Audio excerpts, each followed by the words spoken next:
The Automobili Lamborghini was born in 1963. After creating the 350 GT and 400 GT, they announced the TP400 in its bare chassis form at the Torino Motor Show of 1965. In the Geneva Motor Show of the following year they announced the Miura P400, donning the beautiful body designed by Marcello Gandini, who was then the chief designer of Bertone.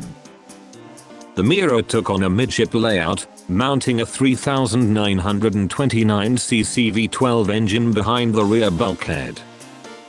This was a landmark model for Lamborghini, their first supercar, producing 345 HP and 271.2 feet lb.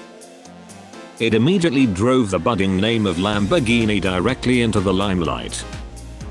And there were many incredible people involved in its development.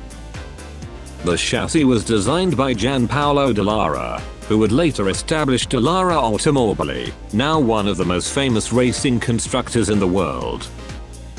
The genius engineer Paolo Stanzani, who would later develop the Countach, was also involved in its development.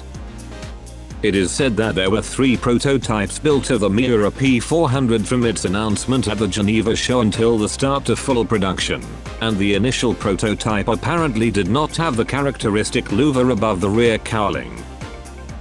However, these prototypes were modified to production specs later, and delivered to the market as a standard Miura P400.